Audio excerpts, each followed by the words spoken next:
Bonjour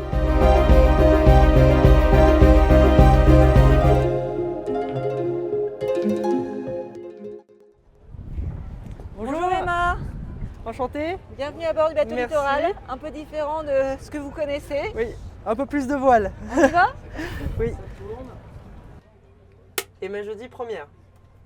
Parfait Emma, merci d'être venue dans le bateau littoral. Avec plaisir. Emma, vous êtes commandant de la Marine nationale. Oui. Comment ça a démarré? Déjà, j'ai envie de vous demander, quelle petite fille étiez-vous? Alors, une petite fille avec beaucoup de caractère. J'ai toujours eu, on va dire, de très bonnes notes, très travailleuse à l'école, mais avec un plutôt gros caractère, ce qui a un peu surpris mes parents quand j'ai voulu rentrer dans l'armée, parce que je me disais, mais est-ce qu'elle va pouvoir obéir à des ordres? Finalement, ça se passe très bien. Et j'ai grandi à Marseille. Je voulais pas faire l'armée avant très tard. C'est venu plus par le cursus à la base pour vouloir être pilote de chasse quand j'étais au lycée. Parce que je ne connaissais pas du tout la marine. Et il se trouve que derrière, mon cursus m'a amené à connaître la marine et ce qui fait que je suis là aujourd'hui.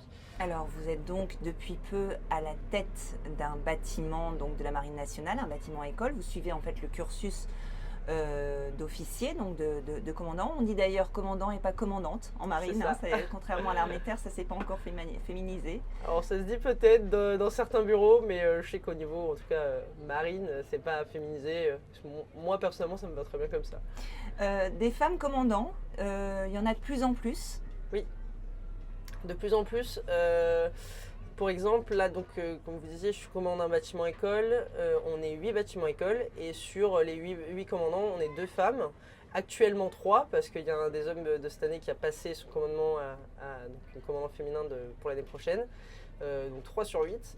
Et surtout, on voit les premières femmes qui commencent à arriver au commandement des grosses frégates de niveau 1, etc.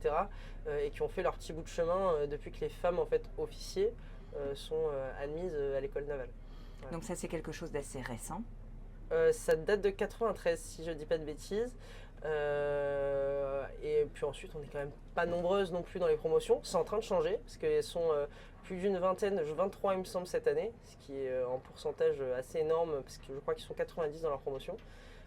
Mais en tout cas, jusqu'à mon année, en 2016, on n'était que 5 filles françaises. Vous voyez, il suffit qu'il y en ait une qui parle pilote ou autre. Bah, en fait, pour avoir des commandants de bateau, on va dire le pool est très restreint. Et donc là, ça commence effectivement. Il commence à avoir les femmes qui ont fait. Il y a actuellement les commandants du Fort-Bain, commandants de la Bretagne, qui sont des femmes. Et donc, c'est des frégates de niveau 1 qui sont assez importantes dans la marine. Est-ce que vous, en tant que femme, en tout cas, il y a des choses qui vous ont été fermées, ou est-ce que ça vous a compliqué, est-ce que ça a été plus compliqué d'arriver là où vous en êtes parce que vous étiez une femme? Personnellement, je ne pense pas. Je pense que ça peut concerner certaines femmes, effectivement, dans certains cursus plus spécifiques, je pense aux fusiliers ou autres. Mais en tout cas, la marine aujourd'hui essaie de nous donner toutes les armes pour que nous, on puisse accéder au même titre que les hommes à des postes de commandement ou en tout cas à la carrière qu'on souhaite. Je sais qu'aujourd'hui, il y a peut-être plus de questions qui se posent par rapport à la vie de famille, etc. C'est des questions qui sont plus personnelles, qui se posent pour les femmes, bien sûr. Pour les hommes aussi d'ailleurs. C'est des questions que vous vous êtes posées, vous?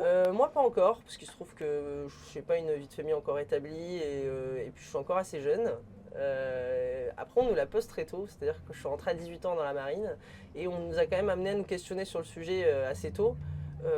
Après aujourd'hui vraiment la marine essaie vraiment de faire le maximum de choses pour qu'on puisse concilier carrière et vie de famille pour celles qui le souhaitent et pareil pour les hommes en fait parce qu'aujourd'hui les hommes ont quand même pour beaucoup envie d'être plus présents pour la famille et la marine essaie de le mettre en avant pour que on puisse concilier les deux.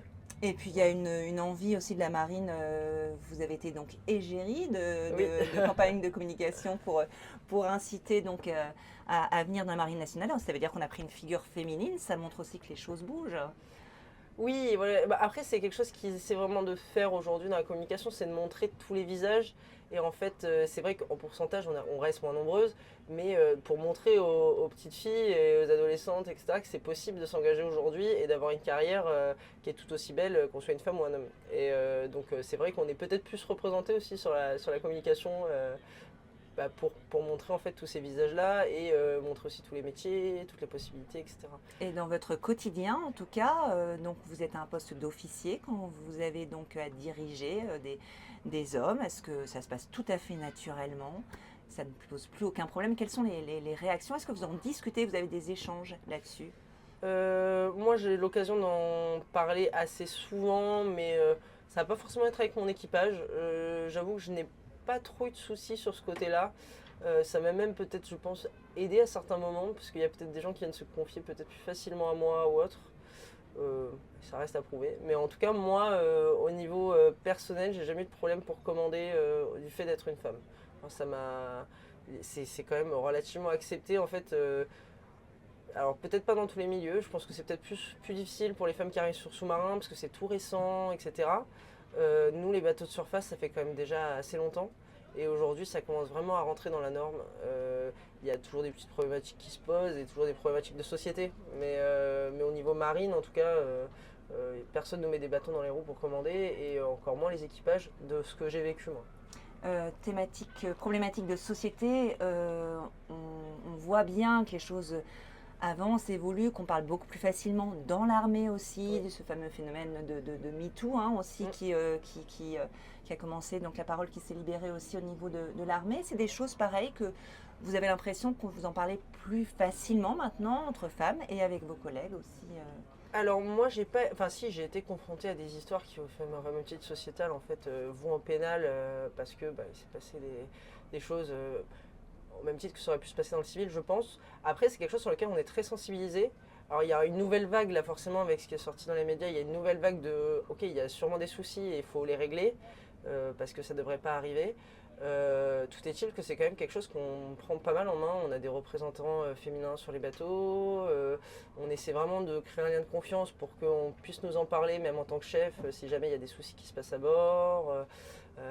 Et puis on a tout un système de remontée d'informations si jamais il y a des sanctions qui doivent être soit professionnelles, soit pénales. Parce que derrière, s'il y a une affaire qui concerne le pénal, nous on le renvoie au pénal. Ça reste pas de la juridiction militaire, même si il y a aussi une sanction militaire.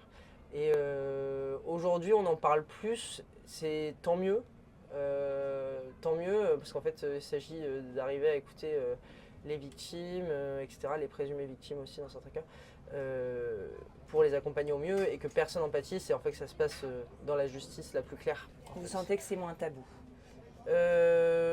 Oui, je pense qu'aujourd'hui il y a quand même plus d'écoute. Enfin, en tout cas, moi, depuis que je suis rentré dans la marine en 2016, j'ai pas senti d'espèce d'omerta ou ce genre de choses. Je pense que quand il y a des erreurs, elles sont plus individuelles qu'autre chose. C'est-à-dire quelqu'un qui n'a pas réussi à écouter la personne en question et où ça s'est gangréné en quelque sorte derrière. Mais en tout cas, moi, je croise beaucoup de chefs aujourd'hui qui ont envie de faire les choses bien. Voilà, et qui ont envie d'apporter cette écoute, cette oreille pour pouvoir derrière amener les choses où il faut les amener pour que tout le monde soit écouté et que ça se passe bien. Je ne pense pas que ce soit quelque chose d'institutionnel qui est encore une omerta ou ce genre de choses. En tout cas, je ne l'ai pas senti moi depuis que je suis rentré dans l'armée. On va parler un petit peu des fêtes maritimes. Oui. Donc, on est à Brest. Vous n'êtes pas brestoise, vous Non. êtes méditerranéenne C'est ça, de Marseille. exactement. C'est la première fois que vous vivez des fêtes maritimes.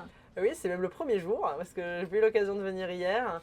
On en parle beaucoup là depuis quelques mois, et donc c'est assez sympathique de pouvoir vivre cet événement, surtout que c'est ma première année sur Brest et que je ne sais pas quand je reviendrai. Donc c'est toujours passionnant de voir tout le monde s'agiter autour de quelque chose, enfin des voiliers, de la voile, de la marine, je vois beaucoup de gens partager leur passion sur les pontons et j'ai hâte de découvrir ça pour les quelques jours qui restent. Vous, en tant que navigante, en tout cas, quand vous êtes en général en navigation, c'est pas forcément juste à côté d'ici.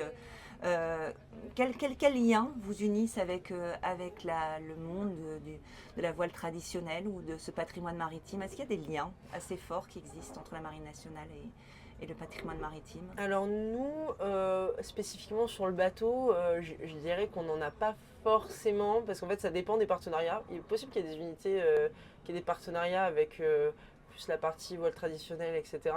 En revanche, je sais que la marine cherche à quand même encore le mettre en avant. On a encore les voiliers de la marine, etc. La belle Et poule. puis voilà, et puis on cherche quand même ils cherchent à faire des missions qui naviguent assez loin pour faire de la représentation, pour montrer encore ces vieux gréements. Je pense que l'école navale est très engagée sur ces choses-là également. Nous, au niveau des unités, un peu moins, forcément, moins de contact. Nous, on fait plus de partenariats avec des villes, des PMM et des classes de défense ou autre, plus pour faire découvrir notre métier. Mais non, effectivement, j'ai pas trop de lien, moi, sur le bateau avec la voile traditionnelle, les gros vieux gréements, etc. C'est quelque chose qui vous attire, en tout cas, vous aimeriez partir en croisière Ah oui. Ouais. Alors, je m'y connais très peu en voile. La réalité, il y a des officiers qui savent très bien naviguer, c'est pas mon cas. L'école navale a beaucoup fait d'efforts ces dernières années sur la partie voile et je pense que ceux qui sortent aujourd'hui sont beaucoup plus formés. Mais en tout cas, c'est quelque chose que je trouve très beau et puis les gens qui mettent beaucoup d'énergie pour conserver ces vieux gréements-là, c'est assez mythique, je trouve. Quel serait le rêve de Emma Jeudi, commandant Emma Jeudi? Quel serait votre rêve? Oh là là, je crois qu'aujourd'hui,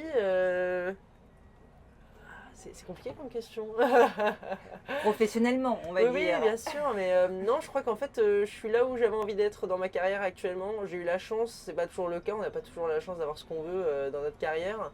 Moi, j'ai eu la chance de vivre ce que j'avais envie de vivre, de faire 2 ans de frégate opérationnelle, 2 ans à La Réunion sur bâtiment de soutien, et là de commander bâtiment école, ce que je voulais faire, l'instruction auprès des élèves, etc. Donc jusqu'à présent, je suis là où j'avais envie d'être, donc j'espère que ça continuera comme ça pour le reste de ma marine. Voilà. Merci beaucoup Emma. Pour terminer, juste je vous propose un petit jeu, question courte, réponse courte. On y va? Je vais choisir. Frégate, sous-marin? Frégate. Sous-marin, non. Sous-marin, très beau métier, très certainement, mais j'ai besoin de voir la mer. Atlantique, Méditerranée? Atlantique. Brest, Toulon? Mais plutôt Toulon, je pense. Et pirate ou corsaire? Corsaire. Ok. Merci beaucoup Emma. Merci beaucoup à vous. Revivez les fêtes maritimes Brest 2024 ce samedi dans Littoral. Félix embarque Sophie et Arthur dans une aventure unique et magique, à terre et en mer, 6 jours de fête en immersion totale. Les fêtes maritimes Brest 2024 à revivre ce samedi à 20h40 dans Littoral et sur France.tv.